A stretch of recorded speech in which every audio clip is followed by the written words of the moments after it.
She said coldly, "I don't love you anymore. I haven't for months." I replied, "Thank you for being honest." Then I calmly stood up, took my house key back, and changed my relationship status. Her 51 missed calls that night revealed she expected me to. Original post. 31 male, just had the strangest breakup of my life.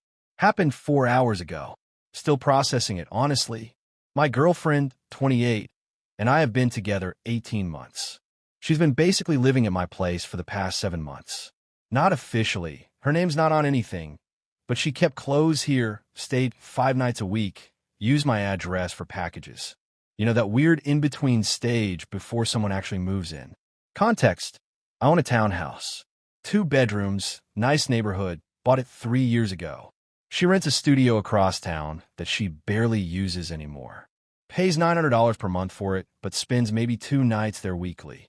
We talked about her giving it up and officially moving in, but she always said she wasn't ready and needed her own space. Cool. I never pushed it. This evening, we were having dinner. I'd cooked pasta, nothing fancy. Normal Tuesday. Mid-conversation about some show we were watching, she just stops eating and goes, "I need to tell you something." The tone. Ice cold. Rehearsed. Me? Okay. Her. "I don't love you anymore. I haven't for months. I think we should end this." Just like that. No lead up. "No, we need to talk," warning. Just a declaration. I put down my fork. Looked at her. She's sitting there, face totally neutral, waiting for something. A reaction. Tears. Begging. "I don't know." Me? "Okay. Thank you for being honest." Her face flickers. Confusion? Disappointment? Can't tell. Her? "That's it? That's all you have to say?" Me? "What else is there to say? You don't love me." Relationships need love. It's over. I respect your decision. Her? "You're not going to ask why? Or try to fix this?" Me? "You said you haven't loved me for months." Plural. That's not something that gets fixed in a conversation. You've clearly thought about this. I stood up, held out my hand. Me? "I need my house key back." Her face went from confused to shocked. "What? Right now?" Me? "Yes. We're broken up. You don't need access to my house anymore." Her? "I have stuff here." Me? "You can get it this weekend. But I need the key now." She just stared at me, like she couldn't believe what was happening. Eventually, she dug in her purse, pulled out the key, slammed it on the table. Her? "Fine. This is really how you want to do this." Me? "You ended it. I'm just respecting that. Did you want to keep living here after breaking up with me?" Her? "I know. But you could at least act like you care." Me? "I did care. Past tense. You just told me you stopped loving me months ago. Why should I fight for someone who checked out half a year back?" She grabbed her purse and jacket. "This is unbelievable. You're really going to be like this." Me? "Like what? Accepting your decision?" "Yeah, I am." She left, slammed the door. I finished my pasta, did the dishes, and changed my relationship status on social media to single. Updated my profile picture to one without her. Blocked her from seeing my posts. Then I sat down with a beer and put on the game. Around 10 p.m., my phone started blowing up. Texts, calls, all her. I ignored them. Turned off my phone at midnight after seeing 51 missed calls and 83 text messages. Woke up this morning to more. Voicemails ranging from angry to crying to confused to demanding. The common theme: "You were supposed to fight for us." Oh, this was a test. She wanted me to chase her. Beg. Prove my love. Show her she mattered. Probably saw it in some rom-com or read about it online. Problem is, I took her at her word. Like an adult. And now she's losing it because her manipulation didn't work. I'm not responding. Not playing games. She said it was over. It's over. Simple. But man, the entitlement is wild. Expecting me to grovel after she coldly told me she hasn't loved me in months? Nah, just wanted to share this because it's so bizarre. Who plays games like this in their late 20s? Update 1. 3 days later. The fallout has been intense. Day 1, after the breakup, she showed up at my door at 7 a.m. I was getting ready for work. Saw her through the doorbell camera. Didn't answer. Her, yelling through the door, "I know you're in there. Open up. We need to talk." Me, through the camera speaker, "We broke up. There's nothing to talk about." You can pick up your stuff this weekend. Her, you're being childish. Just let me in. Me, no. You don't live here. You broke up with me. Please leave, or I'll call the cops for trespassing. She left, but not before kicking my doormat. Real mature. Got text from her roommate. WTF did you do? She's been crying for 2 days straight.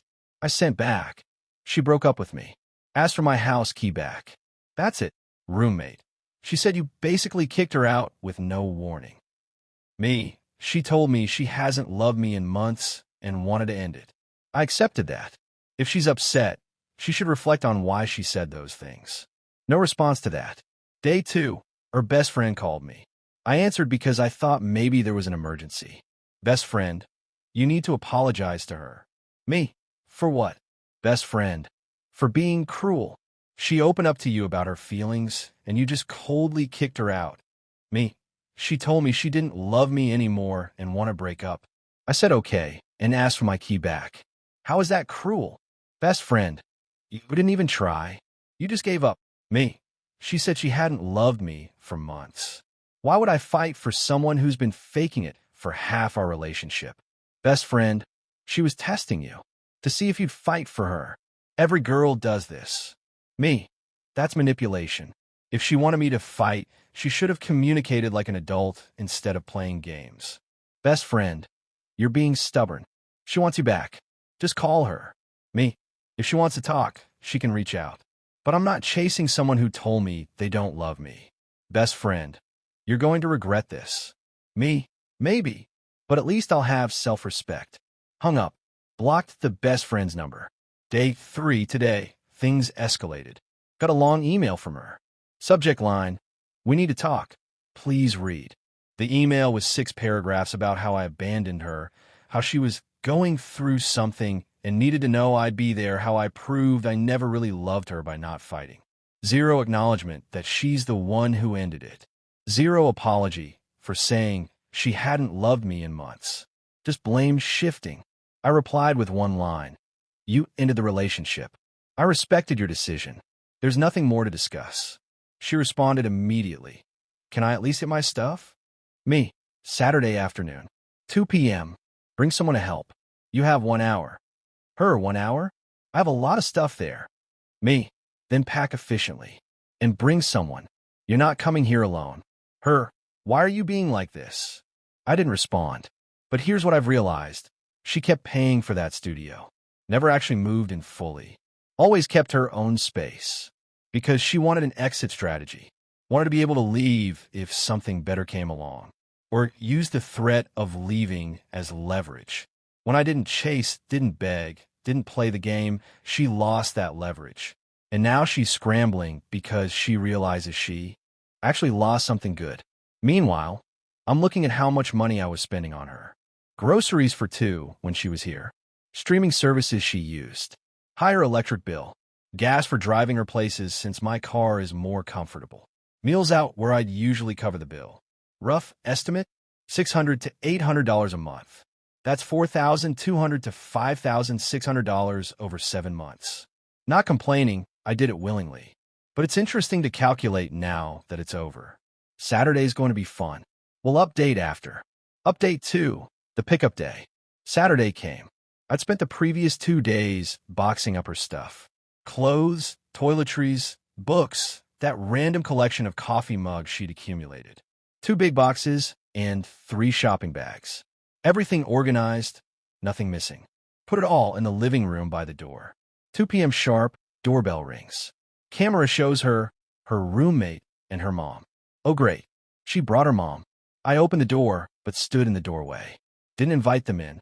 Me, everything's right here. Gestured to the boxes. Her mom immediately started. We need to talk about this situation. Me, no we don't. Everything's packed. Take it and go. Her mom, you're making a mistake. She loves you. Me, she told me she hasn't loved me in months. Her words, not mine. My ex, I was confused. I didn't mean it like that. Me, you said it pretty clearly. I don't love you anymore. I haven't for months. Those were your exact words. Her, I was testing if you actually cared. Me, and I showed I care by respecting your stated wishes. Adults don't play games like that. Her roommate jumped in. Come on, man. Everyone makes mistakes. She realizes she messed up. Me.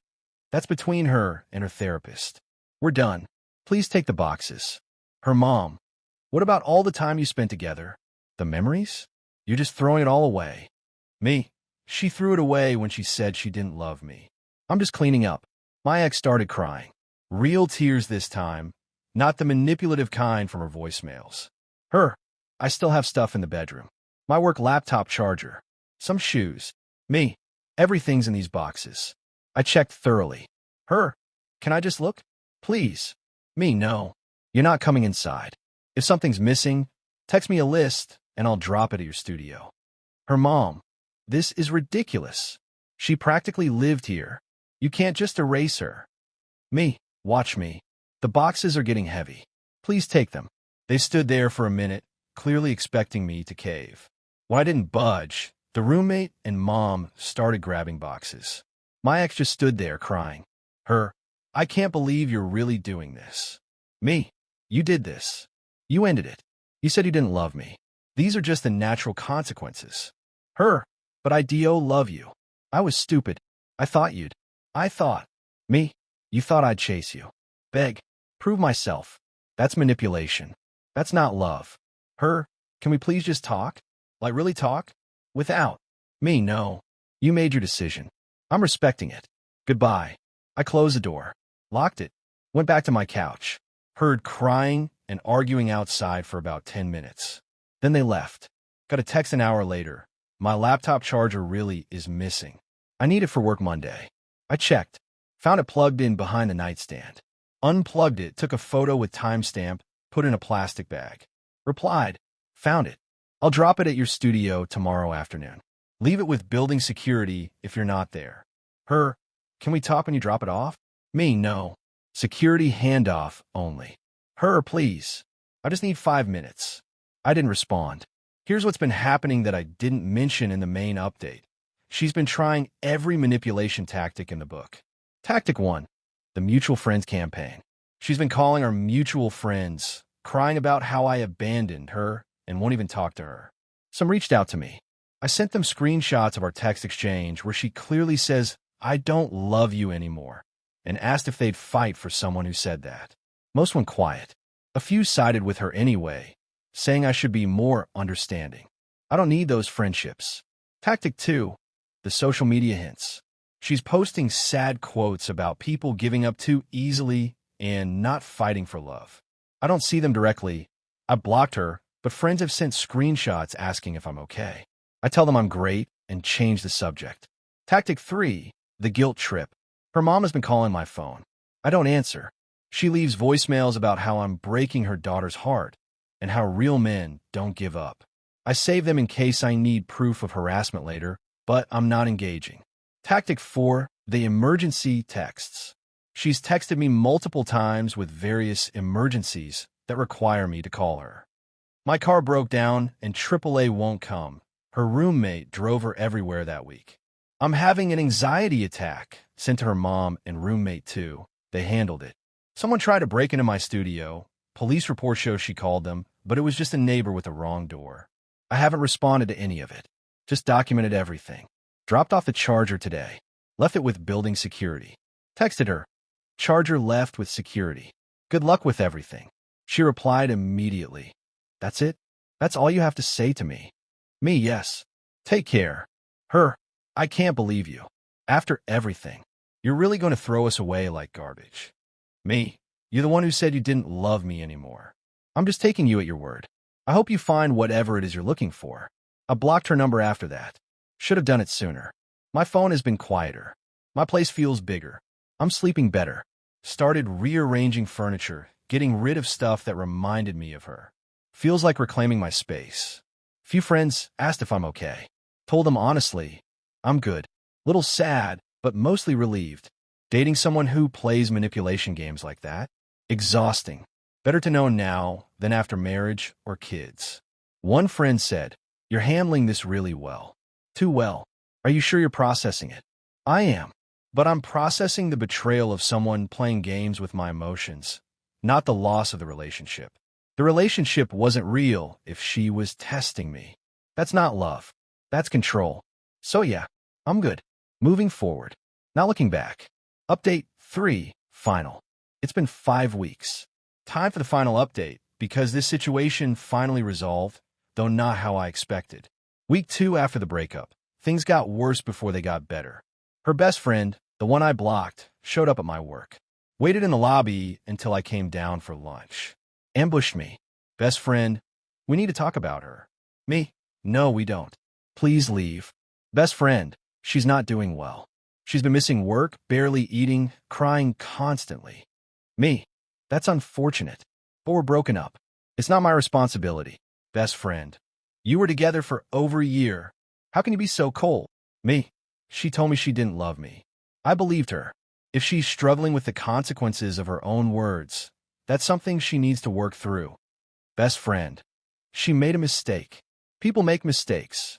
Me, and people live with the consequences of their mistakes. I'm not required to set myself on fire to keep her warm. Best friend, you're being cruel. Me, no, I'm being clear. We're done. Please don't contact me. Again, I walked away. She yelled after me about how I'd regret this. Building security escorted her out. I reported the incident to my manager, just in case. Week 3, her mom started a different approach. Instead of angry voicemails, she left sad ones.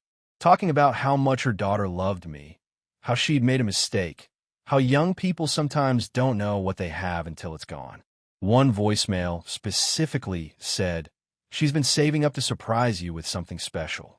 She was planning to propose to you. She bought a ring. She's been carrying it around for weeks, waiting for the right moment. Then she got scared and said those awful things instead. Please, just talk to her." Interesting story. Didn't believe it. Not even a little. But it showed how desperate they were getting. I didn't respond to any of it. Week 4, she tried a new tactic. Sent an email with the subject line, "The real reason I said what I said." The email claimed she'd been diagnosed with an anxiety disorder and depression. That she'd been spiraling and pushed me away on purpose because she didn't feel worthy of me. That the whole "I don't love you" thing was self-sabotage because she was afraid of getting hurt. You know what? Maybe it's true. Maybe she does have mental health struggles. That's real, and it sucks, and I genuinely hope she gets help. But here's the thing. Having mental health issues doesn't give you a free pass to manipulate people and play games with their emotions. It doesn't mean I'm obligated to stay in a relationship where I'm being tested and manipulated. I replied, "I'm sorry you're struggling. I genuinely hope you get the help you need. But this doesn't change anything. We're still broken up. Please focus on healing yourself instead of trying to fix us." She replied within minutes, "So that's it? You don't care about me at all?" Me, I cared about you very much. But you ended the relationship, and I've moved on. I wish you well, but we're done. That was 10 days ago. Haven't heard from her since. Well, I've learned through all this. Her studio apartment? She gave it up 3 days after a breakup. Turns out she really couldn't afford it anymore without using my place as her primary residence. She's moved back in with her parents temporarily. The roommate? That was her sister, who'd been letting her crash at her place. This studio was just a storage unit, essentially. The truth came out through a mutual friend, one of the few who stayed neutral. She'd been planning to give up her studio and officially move in with me for months. But she wanted me to prove I was serious about her first. The breakup was supposed to be a test to see if I'd fight for her, beg her to stay, maybe even propose on the spot to show my commitment. When I didn't do any of that, when I just calmly accepted her decision and took back my key, her entire plan fell apart. She lost her boyfriend, her free housing, and her pride all at once. The thing is, if she'd just communicated like an adult, we could have talked about her moving in officially. I was open to it, but she chose manipulation over communication. Played games instead of being honest. Now she's dealing with the consequences. Living with her parents at 28. Having to rebuild her life. Facing friends who are asking her why she said she didn't love me if she actually did. Me? I'm doing fine. Better than fine, actually. Financially, I'm saving about $700 a month without supporting 2 people. Put that money toward paying down my mortgage faster. Emotionally, the relief is huge. I didn't realize how exhausting it was to be with someone who played games. Every conversation was a potential test. Every interaction had hidden meaning, walking on eggshells without even knowing it. Now, I say what I mean. I mean what I say. It's simple. It's honest. It's peaceful. Started seeing someone new 2 weeks ago. Met her at a friend's birthday thing. She's a teacher, pays her own rent, drives her own car, has her own whole life. On our second date, she said something that stuck with me. I really appreciate that you're direct. No games. It's refreshing. Yeah, it is refreshing. My ex texted me from a new number yesterday. I heard you're seeing someone new. That was fast. I didn't respond. There's nothing to say. She made her choice. I made mine. Life moves on. Someone asked me if I feel guilty about not giving her another chance, about not fighting for the relationship. Here's my take. Fighting for a relationship means working through problems together. Communication, compromise, effort from both people. It doesn't mean chasing someone who's playing games. It doesn't mean begging someone who claims they don't love you. It doesn't mean lighting yourself on fire to prove your devotion. She wanted me to fight for her, but she never fought for us. She tested instead of trusted, manipulated instead of communicated. And when I didn't play along with her game, she lost. That's not my fault. That's not my responsibility to fix. I gave her exactly what she asked for: acceptance of her decision, respect for her stated wishes, and the dignity of taking her at her word. If that makes me cold, fine, but I'd rather be cold than be manipulated. Some people will think I should have given her another chance, that I should have been more understanding. That love means fighting even when it's hard. But here's what I know. Real love doesn't require tests. Real love doesn't weaponize affection. Real love doesn't play games with someone's emotions and then get mad when they believe you. She said she didn't love me. I believed her. End of story. Now I'm with someone who shows up honestly, who says what she means, who doesn't need me to prove my worth through hoops and tests. That's what I'm fighting for, not someone's mind games. The apartment is fully mine again. Rearranged everything. Got rid of the stuff that reminded me of her. It's actually nice. Feels like my space again. My sanctuary. No more walking on eggshells. No more wondering if a conversation is a test. No more second-guessing every word. Just peace. Honesty. Full emotion. She wanted me to fight for her. I fought for something better. My own self-respect and peace of mind. And honestly, best decision I ever made. This chapter is closed. Time to live without games, without tests, without manipulation. Just real, honest life. And that's more than enough.